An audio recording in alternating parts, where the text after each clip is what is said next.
नमस्कार साथियों, हमारे डोभी क्षेत्र के सभी गणमान्य साथियों को, बुद्धिजीवी वर्गों को संगठन की तरफ से मैं धीरेन्द्र सिंह, राष्ट्रीय अध्यक्ष,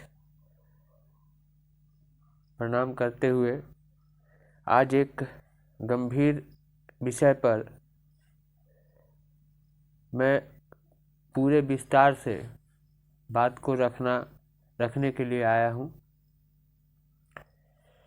विषय है 24/10/2021। मैं अपने गांव से खुज्जी के लिए निकला तो खुज्जी ग्राम सभा के पास 2008 में एक तालाब का निर्माण उस समय के प्रधान ने करवाया था। वह भी तालाब का कार्य मनरेगा के द्वारा होना था, लेकिन उन्होंने उसे जेसीबी और ट्रैक्टर के माध्यम से करवाया था। उसी तालाब को बनाने के समय में एक ट्रैक्टर ट्रॉली पलट गई थी, जिसमें एक चालक की मौत हुई थी, जिसके कारण उस समय के वर्तमान प्रधान को 3 महीने की जेल भी हुई थी। उसी तालाब के प्रकरण के बारे में आज मैं पूरे विस्तार से बात करना चाहता हूँ। साथियों, जब मैं खुज्जी की तरफ जा रहा था तो मैंने 24/10/2021 को देखा कि 2 जेसीबी और 8 ट्रैक्टर उस पुराने तालाब के आसपास कार्य कर रहे हैं। मैं वहां रुककर एक वीडियो बनाया। बनाने के बाद उस वीडियो को मैंने खुज्जी ग्राम सभा के सचिव अजीत यादव जी के पास भेजा और उनसे यह पूछा कि यह जो कार्य हो रहा है यह किस मद से हो रहा है। उन्होंने हमें फ़ोन पर जवाब दिया कि आपसे क्या मतलब है, और बहुत ही बेढंगे तरीके से उन्होंने हमें यह जवाब दिया, जिसकी ऑडियो क्लिपिंग भी हमारे पास है। समय आने पर मैं वो भी सबके सामने रख सकता हूँ। इसके बाद हम लोगों ने 28/7/2021 को एक ज्ञापन खंड विकास अधिकारी डोभी को सौंपा। हम लोग पहले तो जैसे ही उनके ऑफिस में गए, उन्होंने हमें बैठने को कहा। हम लोग जैसे ही बैठे तो वह मोबाइल देखते ही भड़क गए और बहुत ही गंदे तरीके से हम लोगों के ऊपर चिल्लाने लगे और कहा कि मोबाइल बाहर आप लोग रख के आए। मैं खंड विकास अधिकारी जी का सम्मान करते हुए मैंने उनसे कोई भी बहस नहीं की, नहीं तो उनसे मैं एक सवाल जरूर पूछता कि आप किस अधिकार से और किस कानून से यह बात आप कह रहे हैं कि आप मोबाइल बाहर रख के आए। फिर भी मैंने अपने आप को बहुत ही धैर्यपूर्वक शांत किया और उनके बातों को मानते हुए मैंने अपना मोबाइल ऑफ कर दिया। उसके बाद उनको हमने ज्ञापन सौंपा और कहा कि महोदय, इस तरह की कार्रवाई कुज्जी ग्राम सभा में हो रही। फिर वो उस बात को सुनने के बाद हमारे ऊपर ही, संगठन के ऊपर ही उन्होंने सवाल खड़े कर दिए और हम लोगों से कहा कि आप अपने संगठन की पेपर दें, मैं उसकी जांच करवाऊंगा। मैं पहली बार ऐसे किसी अधिकारी से मिला जिनके पास कोई यदि शिकायत लेके जाए तो वह उस शिकायतकर्ता को ही यह कहेंगे कि पहले आपकी जांच होगी। बहरहाल फिर हम लोगों ने वहाँ पर उन्हें सारा पेपर संगठन का दिया और देने के बाद हम लोगों ने अनुरोध किया कि आप इसकी जांच जरूर कराएं। इसके बाद हम लोगों को यह समझ में आया कि यहाँ पर कोई उचित कार्रवाई नहीं होगी, क्योंकि हमारे खंड विकास अधिकारी जो इतने ही ईमानदार कर्मठ व्यक्ति हैं, वह कहीं न कहीं किसी न किसी दबाव में काम कर रहे थे। इसीलिए उन्होंने इस तरह का व्यवहार हम लोगों के साथ में किया। फिर हम लोगों ने 30/7/2021 को मंडल आयुक्त जी के पास बनारस जाकर आवेदन दिया और उनसे भी अनुरोध किया कि इस मामले की जांच की जाए।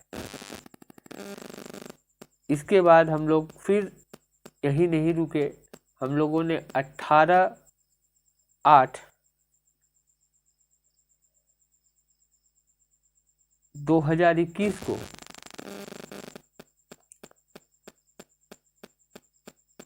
जिला अधिकारी जी को ज्ञापन सौंपा। उनसे समय मांगने के बाद उनसे मिल के उनके पास सारी बातें, सारा तथ्य प्रमाण रखने के बाद हम लोगों ने उनसे यह आग्रह किया कि इस मामले की जांच हो। उससे पहले मैं साथियों आपको एक और बात बता दूं कि 28 तारीख को जब हम लोगों ने ज्ञापन आदरणीय बीडीओ साहब को दिया, फिर 29 तारीख को हम लोगों ने इस प्रकरण को जन सुनवाई में डाला। उस जन सुनवाई में डालने के बाद हमारे पास यह आख्या लगाई जाती है जन सुनवाई में, और उस आख्या में बहुत ही चौंकाने वाली चीज है कि उस आख्या में जांच अधिकारी उन्हीं अजीत यादव जी को बनाया जाता है जिन्होंने फोन पर यह कहा कि आपसे मतलब। दूसरी उसमें चौंकाने वाली बात यह है कि उसमें गवाह प्रधान पति और शैलेंद्र विश्वकर्मा, पहला गवाह रविंदर यादव और दूसरा गवाह शैलेंद्र विश्वकर्मा को बनाया जाता है। और उसमें आख्या में यह लगाया जाता है कि यह इस कार्य में कोई भी सरकारी पैसे को खर्च नहीं किया गया। हम लोग इस बात से संतुष्ट न होकर फिर हम लोग 18/8/2021 को जिला अधिकारी महोदय से मिलके उनको ज्ञापन दिया, सारा तथ्य देने के बाद उन्होंने एक आदेश जारी किया कि जिला स्तरीय कमेटी बनाकर इस प्रकरण की जांच की जाए। इसके बाद और उन्होंने जो आदेश जारी किया उसे भी उन्होंने जन सुनवाई में डाला। इसके बाद हम लोगों ने फिर 11/8/2021 को फिर एक जन सुनवाई में हम लोगों ने आवेदन किया। उसके जवाब में हम लोगों के पास जवाब आता है कि शिकायतकर्ता दूसरे गांव से हैं और यह जमीन राम जानकी मंदिर ट्रस्ट का है और ट्रस्ट और गांव वासी मिलके इस स्थान पर तालाब और खेल का मैदान बनवा रहे हैं। अब आप थोड़ा सा ध्यान दीजिएगा कि पहले आख्या के बाद से दूसरे आख्या के बाद में परिवर्तन आता है। फिर जब डीएम साहब उस आदेश को जन सुनवाई में लगाते हैं तो उसकी जांच करके आख्या लगाई जाती है और उसमें कहा जाता है कि यह जमीन ट्रस्ट की है और यहाँ पर कोई भी तालाब नहीं बनवाया जा रहा था और यहाँ पर कुछ अवैध लोग कब्जा कर रहे थे और लेखपाल साहब ने मौके का मुआयना करके वहां मेड़बंदी कराई। अब इन सारी बातों के बाद साथियों कई प्रश्न खड़े होते हैं। प्रश्न नंबर 1, उसमें भी गवाह वो जो 18/8 के आवेदन में जो आख्या लगाई गई थी उसमें भी गवाह शिव कुमार और गजेंद्र यादव को बनाया था। इसके बाद अब इसमें कई सवाल फिर खड़े होते हैं कि जैसे पहले आख्या में यह बताया गया था कि यह जमीन में किसी भी तरह का सरकारी पैसा नहीं लगा है इस कार्य में। दूसरे वाले में कहा जाता है कि राम जानकी मंदिर ट्रस्ट का जमीन है और वहां पर गांव के लोग और ट्रस्ट के अध्यक्ष जो है के सहमति से तालाब और मंदिर का निर्माण तालाब और खेल के मैदान का निर्माण किया जा रहा है। और उसके बाद 18 तारीख के आख्या में यह लगाया जाता है कि वहां पर कोई तालाब का निर्माण नहीं हो रहा था, उस पर अवैध लोगों का कब्जा लोग कर रहे थे, जिसके कारण से लेखपाल महोदय ने उस चीज की मुआयना किया। मुआयना करने के बाद वहां पर मेड़बंदी कराई। अब सवाल यहीं पर पैदा होता है कि आपने एक आख्या में बताया कि ट्रस्ट की जमीन थी और उस जमीन पर ट्रस्ट के अध्यक्ष और गांव वासियों की सहमति से तालाब और खेल का मैदान बनाया जा रहा था। उसके बाद आप लिखते हैं कि वहां पर किसी भी तालाब वैसा कोई कार्य नहीं हो रहा था, तालाब नहीं बनाया जा रहा था और वहां पर अवैध लोग कब्जा कर रहे थे उस जमीन पर। इसलिए लेखपाल महोदय ने उसकी मेड़बंदी कराई। मैं आप लोगों के माध्यम से एक बात जानना चाहता हूं। हमारे जिला के, हमारे ब्लॉक के महान और कर्मठ और ईमानदार अधिकारियों से कि यदि वो जमीन ट्रस्ट की है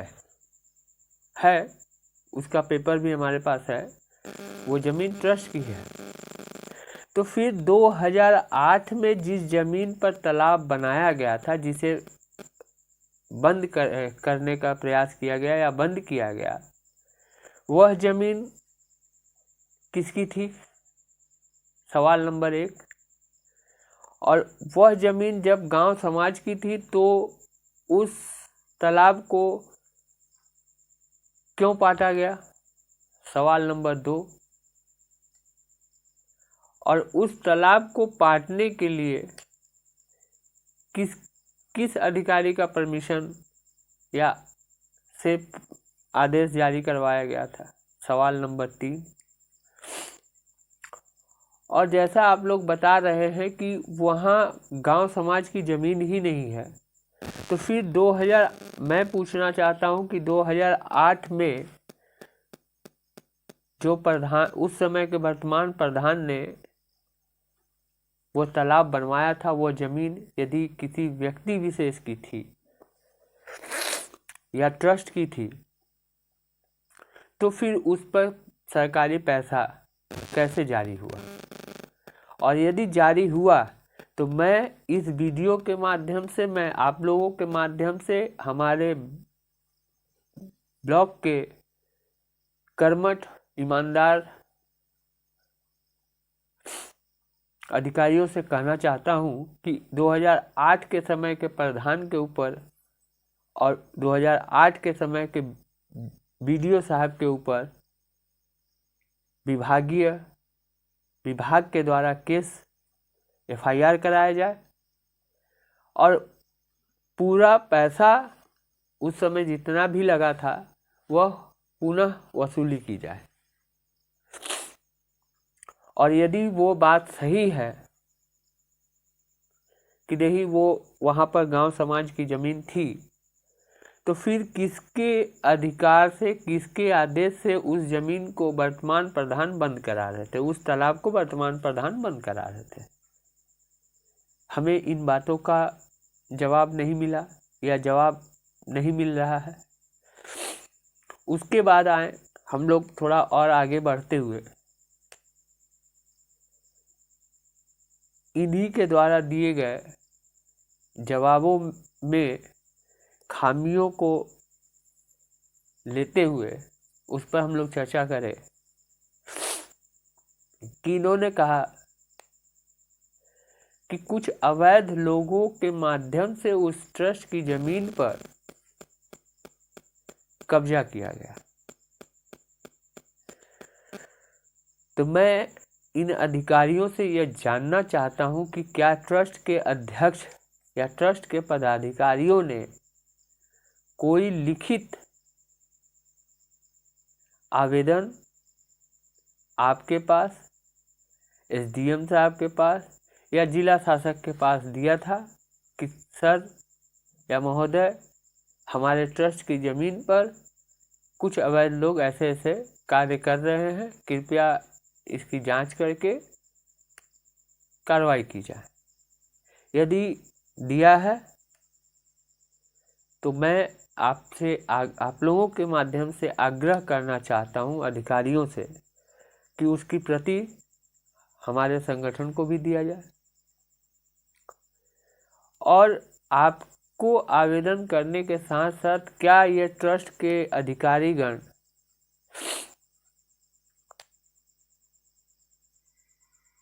थाने में जाकर अवैध जो लोग थे, अज्ञात जो लोग थे जो उस जमीन पर कब्जा कर रहे थे, उनके खिलाफ कोई एफआईआर दर्ज कराई है? यदि कराई है तो मैं आपके माध्यम से उसकी भी कॉपी चाहता हूं कि वो आप हमें प्रदान करें। इसके बाद इसमें एक और सवाल उठता है कि यह बात कब निकल के आती है? जब 18/8 को हम लोगों ने डीएम साहब को आवेदन किया और उनके आदेश पर ब्लॉक द्वारा जब जांच हो रही है 21/9 को, और उसमें जो आख्या लगाई जा रही है, उस समय ये बातें आ रही है कि अवैध कब्जा किया जा रहा था, इसलिए जो है लेखपाल साहब ने उसकी मुआयना किया और वहाँ पर मेड़बंदी कराई। तो लेखपाल साहब 21 तारीख को या 20 तारीख को मेड़बंदी कराए, लेकिन मैं पूछना चाहता हूँ कि 24 तारीख को 24/7/2021 को 2 जेसीबी और 4-5 ट्रैक्टर उस जमीन पर क्या कर रहे थे?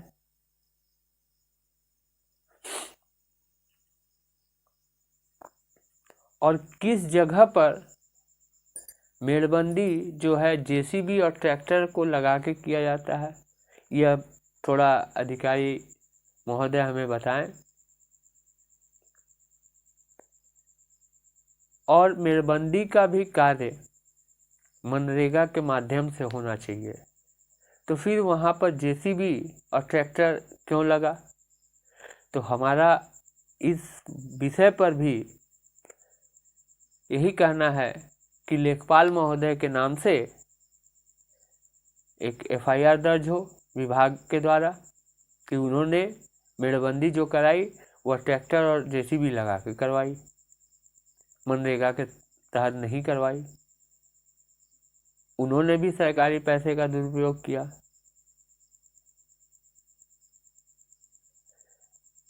कुल मिला के साथियों, हम लोगों को अभी तक जो समझ में आ रहा है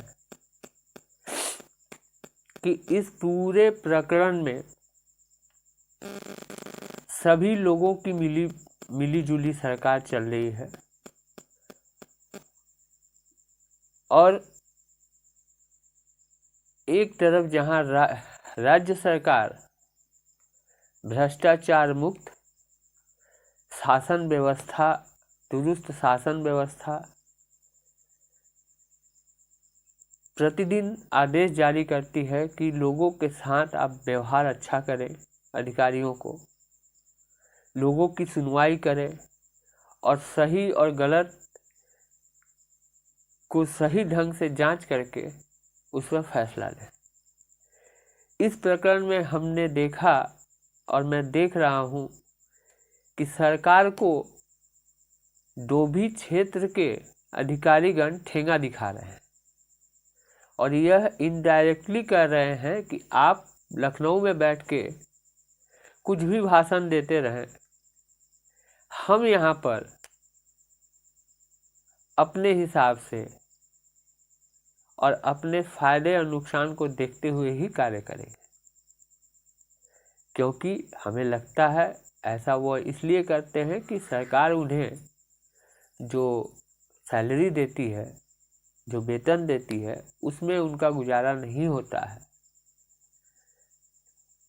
तो वो प्राइवेट लोगों के वेतन से अपना गुजारा कर रहे हैं। तो उन्हें स्वाभाविक है कि उन्हें प्राइवेट लोगों की बात को सुनना भी होगा।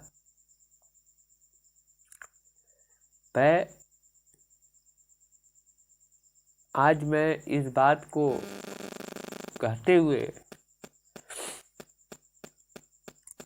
मुझे बहुत ही बुरा लग रहा है कि यदि क्षेत्र के अधिकारी इस तरह से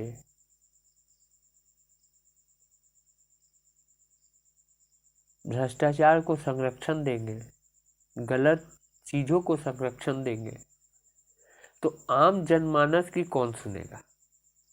उनके समस्या का समाधान कैसे होगा? मैं जानता हूं कि हमारे इस वीडियो से, हमारे इस बात से भी 1% लोगों को ही समझ में आएगी, 1% लोग ही इत्तेफाक रखेंगे, बाकी लोग जैसे और वीडियो देखते हैं वैसे देख के चुप लगा जाएंगे, चुप हो जाएंगे। लेकिन मैं आज आप लोगों के सामने, आप लोगों इस वीडियो के माध्यम से मैं एक और बात कहना चाहता हूं कि संगठन इस मुद्दे को लेकर अंत तक लड़ेगा जब तक सही चीज़ों का पर्दाफाश न हो, जब तक सही चीज़ सामने नहीं आएगी। जरूरत पड़ने पर संगठन कोर्ट का भी सहारा लेगा। हम और हमारी टीम और भी कुछ तथ्य जुटाने में लगी हुई है। जैसे ही और सारे तथ्य हमारे पास आएंगे, हम लोग इसे लेकर आगे की कार्रवाई के लिए आगे बढ़ेंगे। बस आप लोगों से निवेदन यही है कि कृपया आप लोग गलत चीज़ों पर प्रतिवाद करना करें, गलत नियमों का प्रतिवाद करें, कहीं भी किसी भी तरह की का गलत कार्य हो रहा उसके बारे में बोले।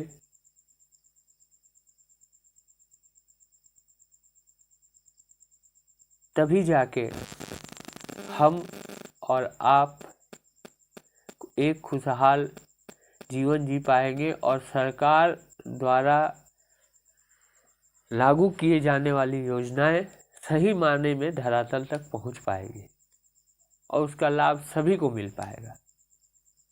साथियों, कहने के लिए तो अभी बहुत सारी बातें हैं, लेकिन इससे वीडियो लंबा होता जाएगा, इसलिए मैं यह प्रकरण के बारे में थोड़ा संक्षिप्त में आप लोगों के पास बात को रखा। और आप लोगों से निवेदन है कि कृपया इस वीडियो को देखने के बाद लगता है कि हम लोग कुछ सही कर रहे हैं तो आप कमेंट बॉक्स में जाकर अपना राय जरूर दें।